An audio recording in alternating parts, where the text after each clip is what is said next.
characters, most recent being Nikita. I would like to know, Alex is a very interesting character.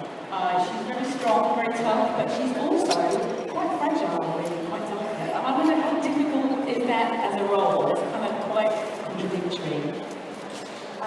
It was very difficult. I'd say mostly because I needed to keep some sort of through line throughout all of the seasons that was stay true to the character. She couldn't just at one moment be kicking ass and the next minute be too fragile. So it was a balancing act for sure. But I'd say as far as all the characters go, she was the most extreme on both ends. So I was really appreciative of that challenge. Talking of extreme, she had quite an unpleasant background, didn't she? How much research goes into something like that? I mean, do you kind of hang out with drug dealers? How does that work? I have a funny story about that. When the pilot got picked up and I went to shoot it in Toronto, I went to a bookstore and I asked the man that worked there that I needed a book on child sex trafficking, drug addiction, and the history of the Ukraine. And he looked at me like I was crazy. But yes, I did a lot of research. Okay, let's go straight to the audience. There's a lot of fans in here. Stick your hands up. We have a question for Lyndsy on the front here. I mean, front faces, and go straight to the front. You guys in the back, let me work a bit. Hello. What was it like to keep the How I Met Your Mother secret for 9 years? Yeah, It's a long time. Well, at the time that we shot it, I didn't know if the show was going to last 1 season, 2 seasons, 3, 10. I mean, we had no idea. So I guess I was definitely 9 years later ready to tell people. But it wasn't that hard to keep it a secret because, you know, when you're sworn to secrecy and you sign a contract with a lawyer standing over you, you know that it's serious. So I didn't even tell my family. How did you, just take you straight back to the beginning, how did you get the parts in the first place? Because, you know, there's a lot of wannabe actors here. How do you get something like that? Is it a straightforward audition, or is it somebody you knew previously? Yeah, I think people think there's something magical about how I get my jobs. You know, now, thankfully, there's more offers, but at the time, it was a simple audition, just like everybody else. You know, I started just like everybody else, doing commercials and guest stars, and eventually, you know, worked my way up. Let's hope for us all. We'll be in there. Okay, questions? Hands up, please. Let's have another wander over here. I'm coming to you in a minute because I can't really lean over. How can I help? What did you think of the How I Met Your Mother final?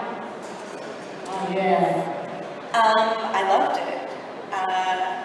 You know, holding that secret for so many years, they didn't write the script for the end in its entirety, so there was a lot that I didn't know, and it was new for me, is basically what I'm saying. So I loved it. I think it's a good twist. I know it's not, some people are upset about it, but I don't think you can please everyone, and I thought they did a really good job.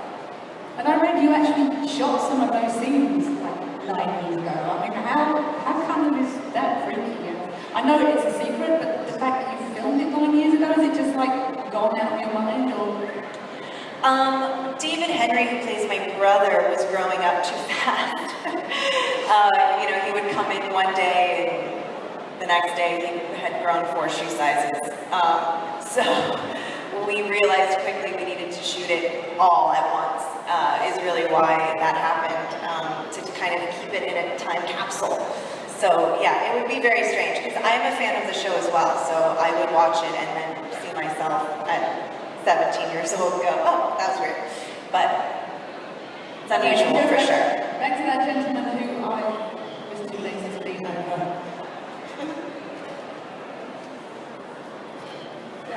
While preparing for the movie Kick-Ass, did you read any of the comics? Did you enjoy it or like it or not? Yeah, actually, I had never read the comics before. I don't know much about comics, so it was a lot to kind of a lot to read, and I really, really enjoyed it. I actually was surprised by how much I like reading comics. But yeah, now I read them. Was it a lot of fun working on that movie? I mean, it's obviously a great movie for all fans, but it looked like a lot of fun. Was it as much fun? Oh my gosh, it was so much fun. Clark Duke, Christopher Mintz-Plasse, Aaron, and Jane, our producer, we went out a lot and had maybe too much fun. We had a lot of fun. Oh, just while we're talking about Kick-Ass, what happened in Kick-Ass 2? Did you want Katie to come and be a little bit more in there?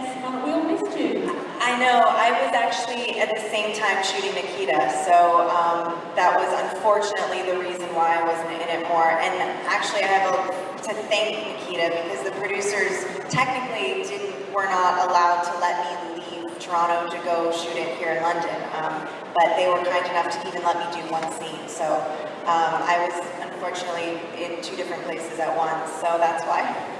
Okay, questions over here. Anybody at the back? Come on guys, I'm here now. Don't let me go to the front again. Oh, let me see. This is what happens. You do it on purpose, don't you?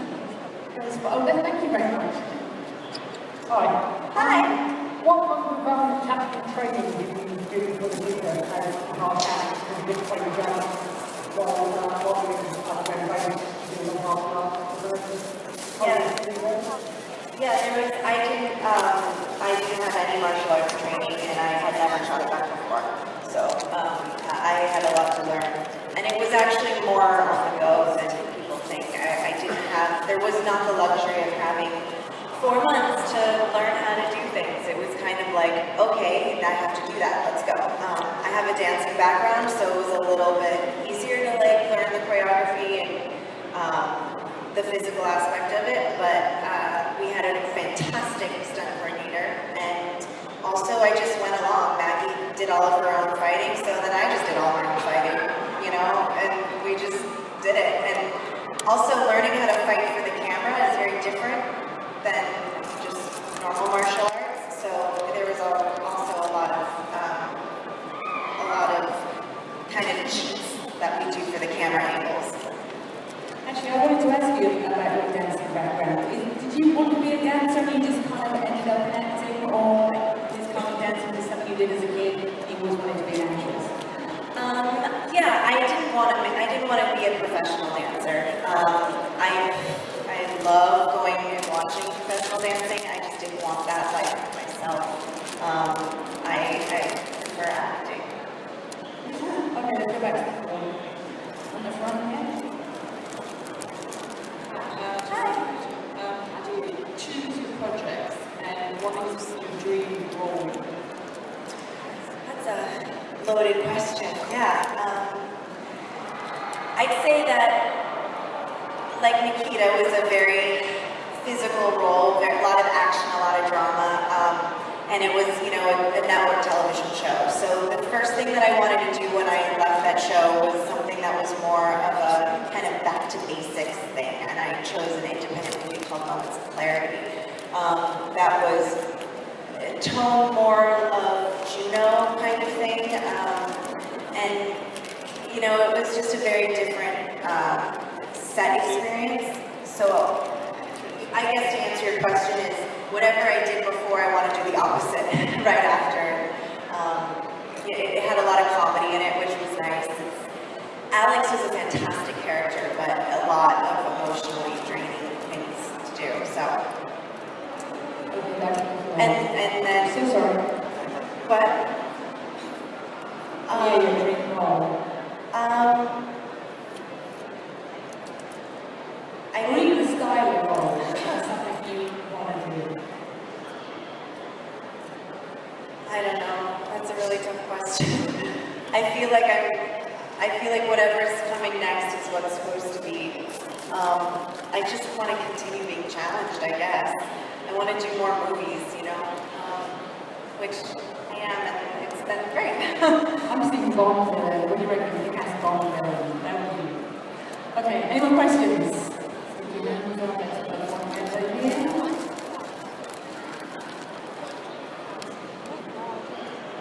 Hi there.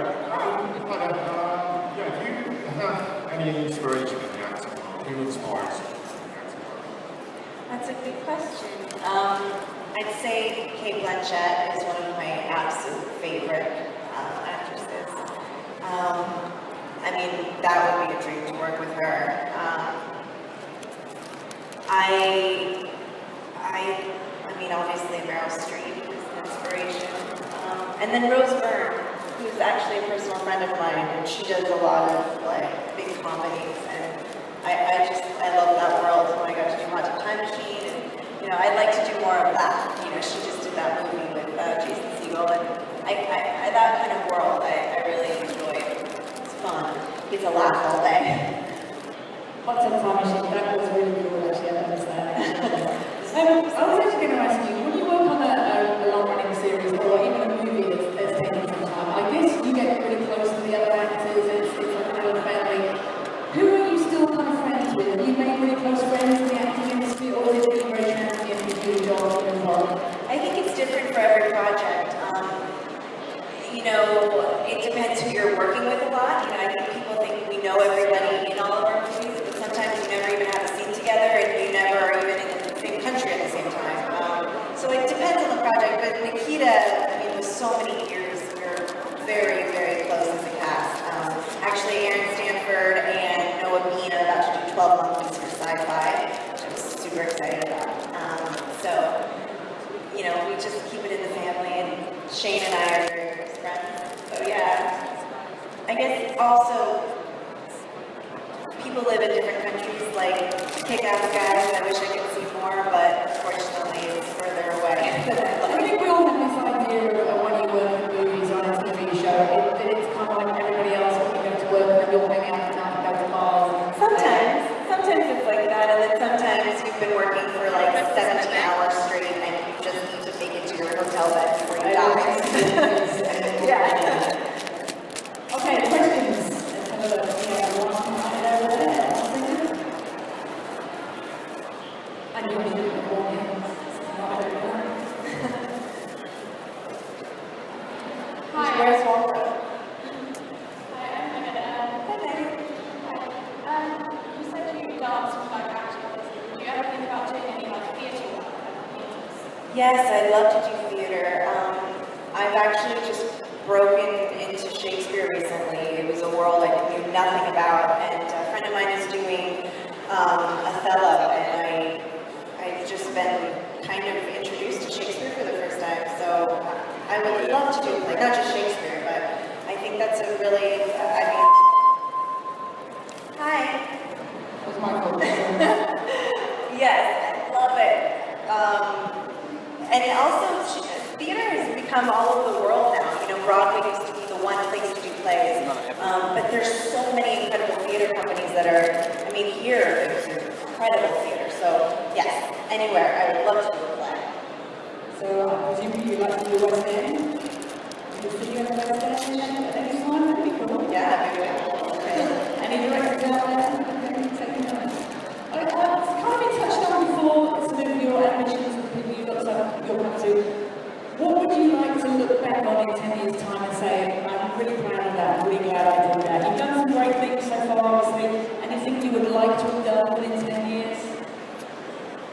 Oh yeah, I mean, there's just incredible directors and actors that I look up to and hope I can work with. And then in 10 years and look back, I guess I just want to say that I had fun. You know, I think that this is a really stressful job. It's not all glamour, but it's really, really, I feel very fortunate. I'm not complaining, and I feel like I want to have good experience in every job, because, I mean, it's what I do for a living, and I think we can get at any job. I mean, you can work at a bank, and you 9 to 5, you're going to your job, and you forget that to live your life, you know, so I want to look back and not regret not living my youth out, you know. I think if I was you, my best experience would be being a Comic-Con. Yeah! Okay, any more questions? Let's have some questions on the floor. Gentlemen over there.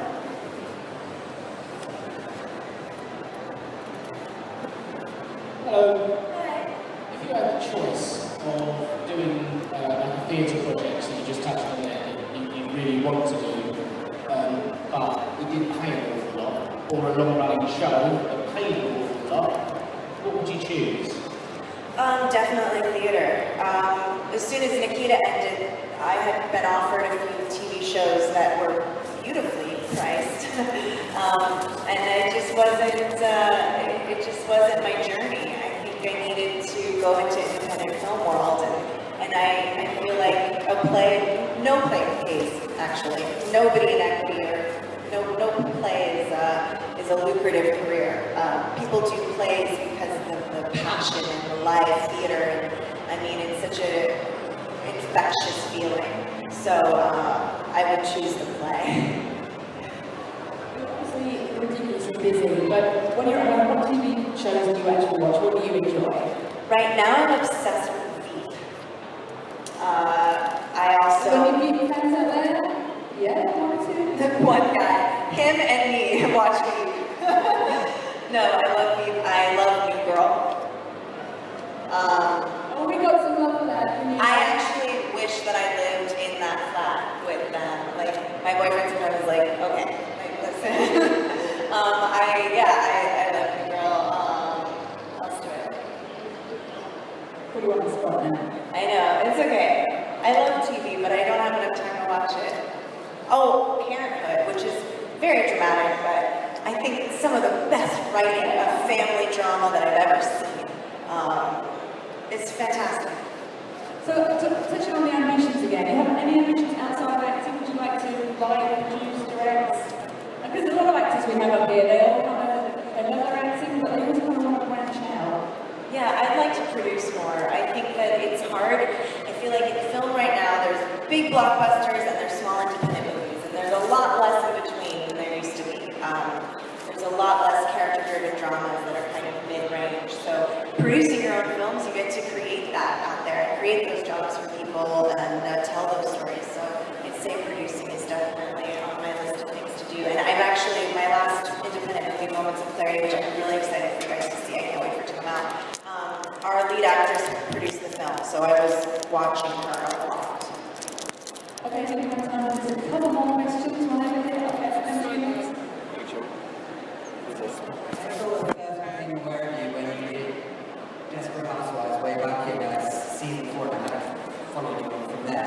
Would you have kind of like to have a chance to go back there and perhaps wrap things up? So I remember season 4 was the writer's strike and there wasn't as much of a chance for you to do what you could have done. So I agree with you, fantastic. Oh, thank you. Yeah, that was a really fun experience. Wisteria Lane. You know, that was a specific one-year contract. So Mark Cherry, the creator and writer, he knew that he wanted to introduce that character and that storyline with Dana Delaney, like specifically for that year. So I knew that it had a beginning and an end. So I wasn't expecting to come back or anything like that, but it was a great season. I mean, that street, it was actually, they shoot on the old Leave It to Beaver street at Universal Studios. So it's like, I mean, it's a real neighborhood. It's a real, the houses are real. So it was kind of this strange little La La Land experience, but it was really good. Yeah. Okay, I'm just going to lay some questions. Hi, Lyndsy. I actually know this part. Where did you come from?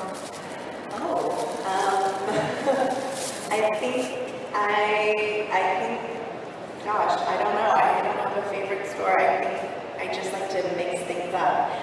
You know, just a little bit of vintage with a little bit of new is always good. I like to dress for myself. I think people expect me to be a little bit more sexy or a little bit more of a badass like on TV. And I like button-up collars and dresses, and I'm very girly. So I think just dressing for yourself makes you feel confident, you know. Do you much input into the costumes in the movies and the TV show you do? I mean, yeah, is it basically this is your wardrobe, this is what you're going to wear, or is it going to be in there? I mean, every actor is different, but wardrobe is extremely important to like really feel the character in your body. So my next film is called The Escort, which I play in Escort. So the clothing in that movie would be nothing I would wear in real life. However, you know, there were things that I really wanted to feel in that character. So it was really important that I did have a say in what I wanted to feel like in certain things. So yeah. Okay, I'm going to ask a final question. Let's have one more from the floor. Okay, all right, come on again. It better be a good one, sir. Will you take one question?